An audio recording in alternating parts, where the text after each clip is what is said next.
दोस्तों, मैं फराज मलिक।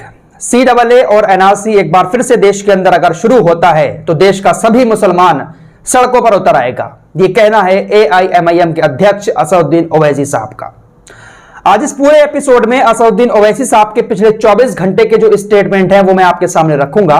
ध्यान से सुनिएगा, क्योंकि 5 साल के बाद आपको वोट डालने का मौका मिलता है। आपका वोट ऐसी जगह जाना चाहिए अब जो आपके लिए आवाज उठाता है।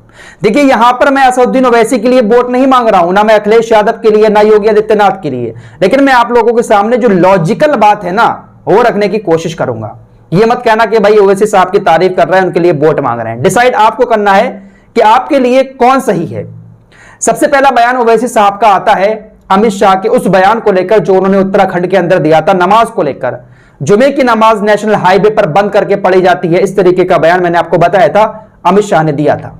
ओवैसी साहब ने अमित शाह के इस बयान पर पलटवार करते हुए जो कुछ कहा है सेम टू सेम वैसा ही आपको बताऊंगा। ओवैसी ने कहा कि अमित शाह को सड़कों पर नमाज पढ़ने से पेट में दर्द क्यों होता है, गृह मंत्री को लोगों के नमाज पढ़ने से दिक्कत क्या है। ओवैसी साहब ने एक और बड़ी बात कही। उन्होंने कहा कि अगर नमाज पढ़ने के दौरान किसी मुसलमान के साथ कुछ हुआ तो उसके जिम्मेदार आप होंगे। अमित शाह जी, उसके जिम्मेदार आप होंगे अगर किसी भी मुसलमान के साथ नमाज के दौरान कुछ भी हो जाता है। आप लोगों को पता होगा गुरुग्राम के अंदर हर जुमे की नमाज में कितना तमाशा कर रहे हैं कुछ लोग वहां पर आकर। और एक बड़ी खबर और आपको बता दूं, एक और बड़ा ऐलान कर दिया गया है कुछ संगठनों की तरफ से कि आने वाले जुमे के दिन जहां पर नमाज होती है, सरकार ने जिन जगहों को नमाज पढ़ने के लिए चिन्हित कर रखा है उन जगहों पर गोवर्धन पूजा करने का ऐलान कर दिया है।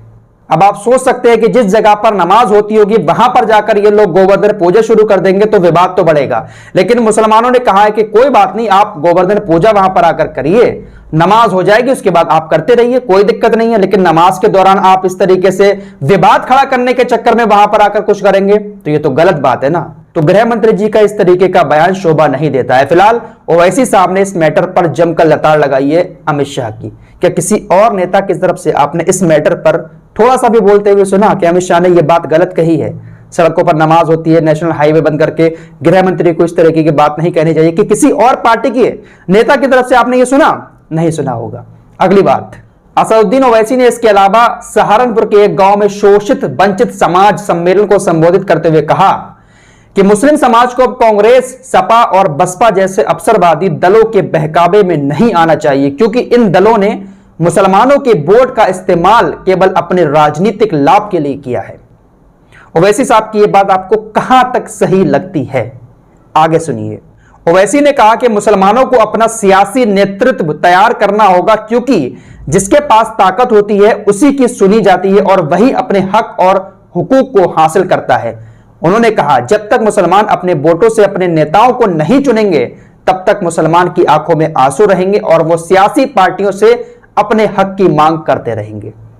कहां तक आपको ओवैसी साहब की यह बात सही लगती है? उन्होंने कहा कि सहारनपुर उलेमाओं की सरजमी है। देश की आजादी में मुस्लिमों ने खून बहाया था, उसके बाद भी सभी पार्टियों ने मुसलमानों को वोट बैंक के अलावा कुछ नहीं समझा। जब तक मुसलमान सियासी ताकत बनकर अपना नेता नहीं बनाते तब तक ना भारत मजबूत होगा और ना ही मुसलमान। उन्होंने मुसलमानों के ऊपर हो रहे जुल्म को लेकर कहा कि सबसे ज्यादा झूठे एनकाउंटर मुसलमानों के किए गए हैं। क्रिकेट मैच में भारत की हार पर खिलाड़ी मोहम्मद शमी को निशाना बनाया गया है।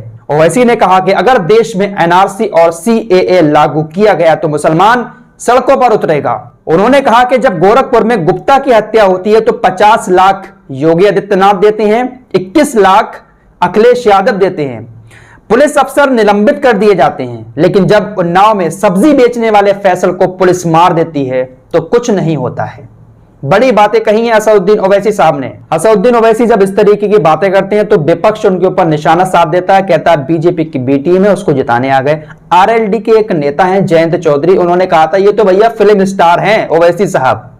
तो ओवैसी साहब ने इसका रिप्लाई देते हुए कहा है कि जयंत को बता देना चाहता हूं कि मुसलमानों के लिए मैं वो करना चाहता हूं जो काम चौधरी चरण सिंह ने जाटों के लिए किया था। समाजवादी पार्टी के ऊपर निशाना साधते हुए उन्होंने कहा कि उसके कार्यकाल में मुजफ्फरनगर में दंगा हुआ था, उस समय 50,000 मुसलमान बेघर हुए थे।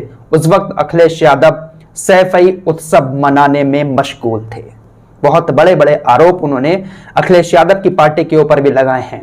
अब ऐसे में सवाल यह बनता है कि अखिलेश यादव आखिर ओवैसी साहब को अपनी पार्टी में शामिल क्यों नहीं कर रहे हैं। यहां पर भी अखिलेश यादव को लगता है कि अगर मैंने ओवैसी साहब के साथ गठबंधन कर लिया तो भैया जो दूसरा वोट है ना, जो ब्राह्मण वोट है और जो हिंदू समुदाय का वोट है, वो सीधा सीधा जो है बीजेपी की तरफ चला जाएगा और बीजेपी इसको सीधा हिंदू मुस्लिम का मुद्दा बना देगी। इसलिए अखिलेश यादव जो है असदुद्दीन ओवैसी से दूरी बनाए हुए हैं। अखिलेश यादव को भरोसा है मुसलमानों के ऊपर कि मुसलमान तो समाजवादी पार्टी को ही वोट देगा। ओवैसी को शामिल करके वो अपने ऊपर यह कलंक लगाना नहीं चाहते। उनके हिसाब से बता रहा हूं कि समाजवादी पार्टी जो है वो मुस्लिमों की पार्टी होगी, तो बीजेपी इसको सीधा हिंदू मुस्लिम का मुद्दा बना देगी। शायद इसीलिए अखिलेश यादव दूरी बनाए हुए हैं ओवैसी साहब से।